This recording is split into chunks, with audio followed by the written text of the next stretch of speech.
It began with a scream that shattered the calm of suburbia. Olivia, just 13, had found her grandfather collapsed on the kitchen floor. Her mother, Sarah, was already on the phone with 911, hands shaking as she shouted for Olivia to grab the emergency. Meds from the cabinet, the dispatcher assured help was on the way. Within minutes, an ambulance sped through the winding lanes of their overregulated community. But instead of open access, the paramedics were met by a steel gate and a woman standing defiantly in front of it. "I'm sorry," she said coldly. "If you're not on the guest list, you're not getting in." The paramedic, flushed with urgency, held up his badge.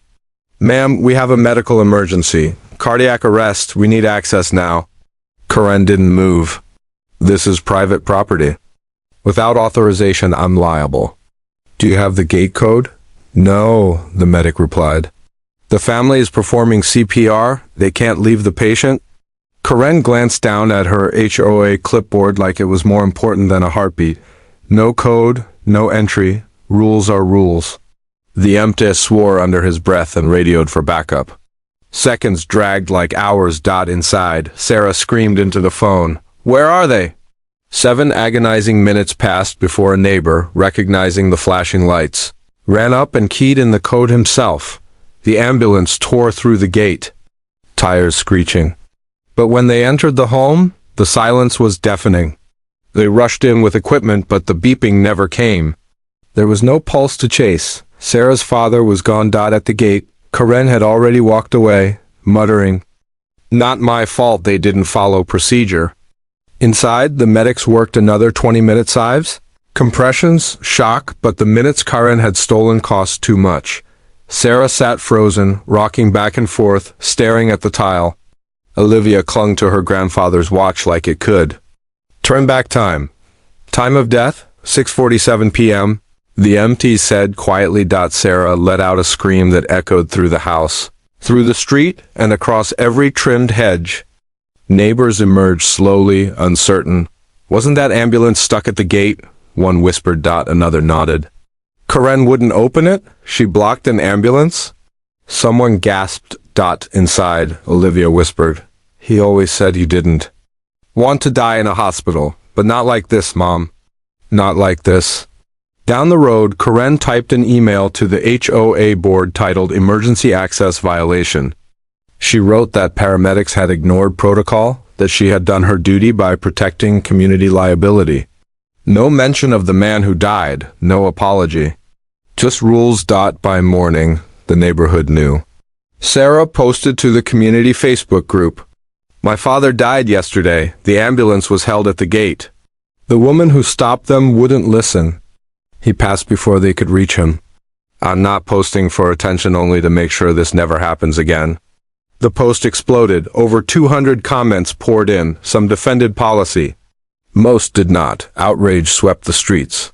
One neighbor posted a screenshot of HOA bylaws. Emergency services must be granted immediate access. Karen had acted alone, and UNFORGIVA Bell Y. By afternoon, candles and flowers lined Sarah's doorstep.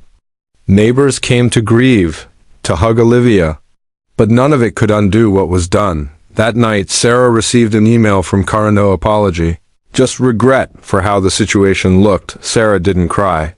She opened her phone and stared at her lawyer's number. She wouldn't ask for justice. She demanded. Karen underestimated the internet. She assumed it would fade like every past dispute, like recycling violations or Halloween decoration fights. But this wasn't long. Clutter, this was death avoidable and real. By the next day, Sarah's post was on local news forums.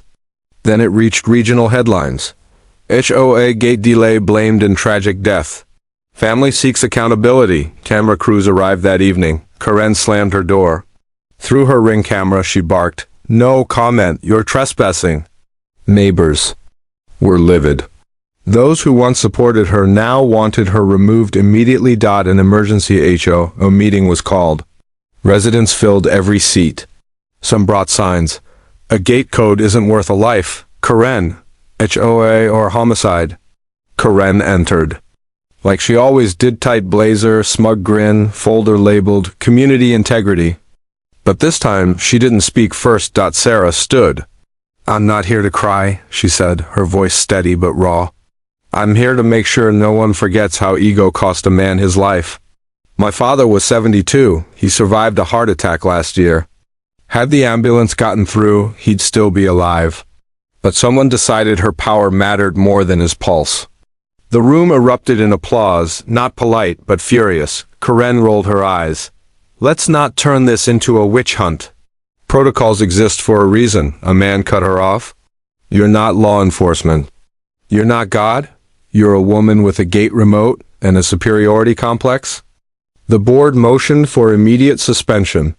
Within 30 minutes, Karen's authority was frozen. Pending investigation, but that wasn't enough for the public. By morning, a Change.org petition for her removal had 40,000 signatures. Local news called it Gategate. Memes circulated. "Karen wants you to die with dignity as long as you enter the code first." Karen tried to disappear, but silence only made her look guiltier. Then came the lawsuit. Sarah's lawyer filed a wrongful death suit for $3 million. Karen was about to learn. Power doesn't protect you. It exposes you. She arrived at court in a beige suit and forced frown, holding folders labeled Records and Immunity. Her attorney fidgeted through opening remarks. Sarah walked in wearing black, Olivia beside her, hand in hand. Their lawyer stood poised. Ready. It didn't take long. The HOA bylaws were crystal clear. Emergency vehicles must be admitted without delay. Karen had no authority to interfere. Neighbors, paramedics, even another board member testified. One paramedic said, "I told her a man could die." She said, "Everyone says that to skip rules." Karen's lawyer objected weakly. The judge brushed it off. In just 2 days, the verdict came. Karen was found liable for wrongful death. She owed $2.7 million in damages. The HOA refused to fund her defense. She was permanently removed from the board. To pay the judgment, she sold her house, the one she claimed to protect.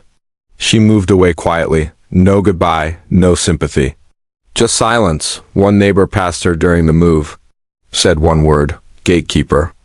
Karen flinched. Sarah used part of the settlement to install emergency override systems on all community gates.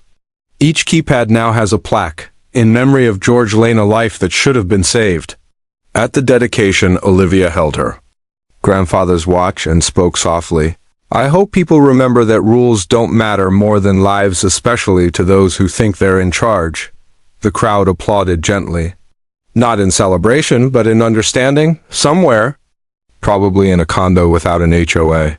Karen sat alone, still convinced she was right, but no one was listening anymore. The end.